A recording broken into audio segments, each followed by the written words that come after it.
What's up? What's going on? How y'all doing? How y'all feeling? Let's get down to the situation, but please don't forget to like, comment, subscribe, share the video, y'all. So let's get into this whole situation. Let's talk about Steven Twitch Boss, and also there has been some new information dropped about his tragic, departure from this earth due to his own hands, which is just, a lot of people just can't understand that. A lot of people say he's so happy, he bring joy to the room, he do this, he do that. You can't tell that something was wrong with him, and you never can tell unless somebody tells you, unless somebody talks to you, unless somebody let you know what's going on, if they're actually seeking help, unless you are basically connected to that person and a deep found connection where you can feel that something's off, where you can feel that something ain't right, and you try to talk to him. But it's up to him to basically let someone in to let them know what he's going through and what's happening. But in any event, TMZ has just dropped some more information, and they're saying that the authorities, the police,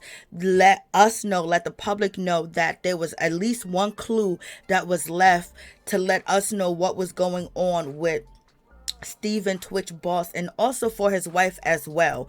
Once she sees this suicide note, it's going to hurt. Once his mother sees this suicide note, it's going to hurt. And if the kids ever see this note, it's going to hurt, because whatever he put in that note is going to be like, man, we could have worked through this, we could have got through this, we could have been against the world together. Like, daddy, you didn't have to go, daddy, you didn't have to leave, daddy, I didn't see you that way. But when it comes to Twitch, he was thinking that he was just thinking that he was a failure. He was thinking that the family was better off without him. And then if allegedly it's true that he lost the family fortune, which Columbus Short alluded to yesterday, that brings up so many types of emotions from his childhood, or the things that happened to him, or when he was like 6 years old, if somebody took his chocolate candy bar, or if he was walking down the street and somebody said something rude to him.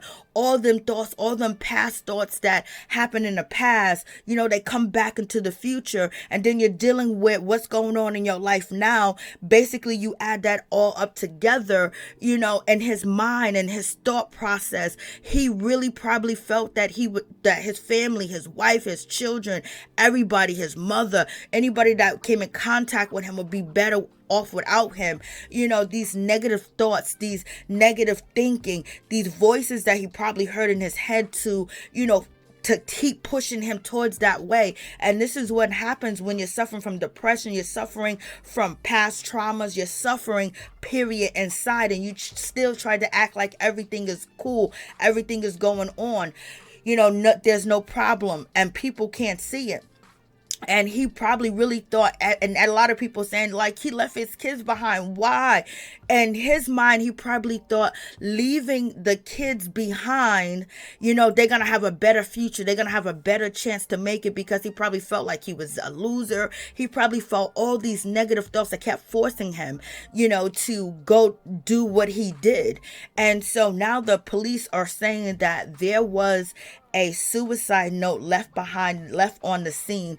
And basically they're saying the suicide note was so clear into his references of his past challenges and his challenges that he was going through.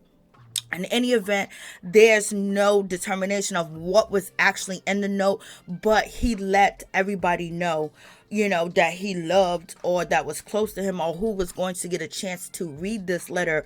And he left them a note behind, and that note is going to hurt anybody that loves him that reads that note, because they are going to see that note and be like, it wasn't like this. No, we could have worked through this. We could have did this. It's us against the world. And if the kids ever see that note, they're going to say, Daddy, no, we never felt that way about you. Daddy, no, you was the best. Daddy, you was my hero. But in his heart, in his mind, he didn't think that, because the police are saying that, he caught an Uber to the hotel room where he actually ended his life. He did have a book bag. He did have a book. So now they're stating that he actually had a suicide note with him, and he took an Uber there.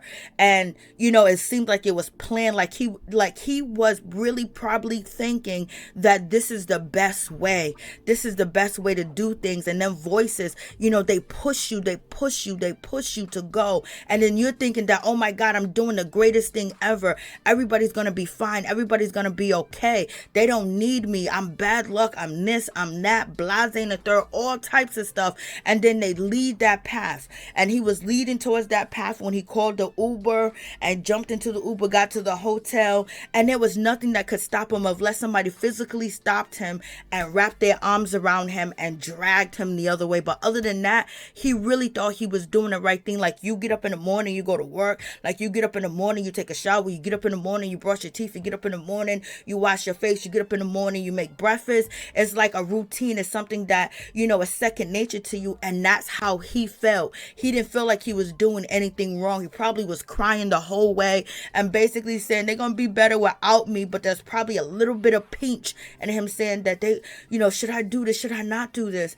And then them voices come in, and then boom, bada bing, you have what you have when it comes to Steven Twitch boss. And it's just really a sad situation, because you never know what somebody's going through. You never know what somebody is facing. Everything looks good. He's dancing, he's smiling, he's on Instagram. They look like the best couple in the world, child.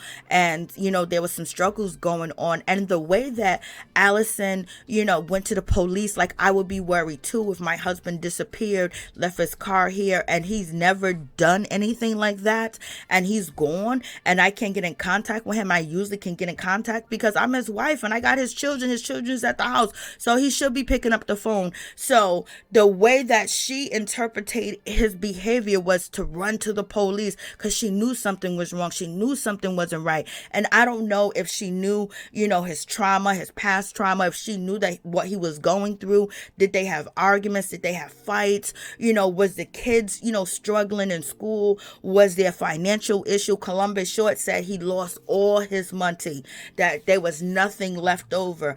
And to a person that came from his background and to make it to where he's at, today, that's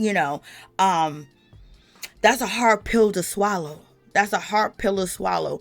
And then also, every negative thought, every negative thing, every negative encounter that he ever experienced, once he's going through this process of departing from this earth due to his own hands, all them things come back. The good memories are not there. The happy memories are not there. What he's thinking about is all the bad things, and everybody that's supposed to love him, everybody that's in his life, he's thinking they're going to be so much better off without him. And I wonder if he had life insurance, and if he actually doubled up his life insurance. Sometimes, people that contemplate departing from this earth due to their own hands, they put things in place. They really think that money will replace them, and it's not about the money, but he felt like that would be important for his family, allegedly, if he lost everything. And then his past traumas, not dealing with his past challenges, his past traumas, and also just everything changing, nothing being the same anymore. You have to reinvent yourself. You have to come up with new tricks and things of that nature. And it's really unfortunate that this happened to this family. But one thing I can say, I just hope that people that are struggling and going through things and having these negative thoughts and these negative opinions about themselves get help and talk to people, because it's not as bad as what it seems. But when you're going through this mental breakdown, the mental breakdown that he was going through is a breakdown to destroy every ounce of whatever power you had inside of you, determination to fight, to hustle, to get through everything, just to be a beast. That simmers down, because when it comes to Twitch, he had that fight. That's why he's where he's at. That's why he was where he's at. That's why he was on that Ellen show. He was on the other TV shows. He did so many different things because he had that fight. He had the fight in him. And when you are going through these mental breakdowns, you lose that fight. And it's just really unfortunate that this happened. And a lot of people are just shocked and hurt. But one thing for sure is, when the family reads that suicide note, it's going to hurt them. It's going to break them, because they're going to realize we could have got through this. Like, oh my God, because when people decide to depart from this earth, they make things 1,000 times bigger and worse than what it was. So lift the family up in prayer. Lift yourself up in prayer. Thank yous, guys. Please don't forget to like, comment, subscribe, share the video. But in any event, the investigators basically determined Twitch took an Uber from his home to the motel less than a mile away from his home on Monday. And Twitch phone was on airplane mode, so therefore no one could track him and no one could reach out to him. So this basically was a plan. This is basically the thoughts that was going on in his head, what to do, how to cover himself, and things of that nature. And it's just sad. And hopefully there is no foul play. So we shall see how this all plays out. Right now, authorities are letting us know that this is, classified as a suicide, and there is a note. But other people going to tell you somebody else could have put the note there. Somebody else could have told him to write the note. You know what I mean? So in any event, let's just be vigilant with the situation.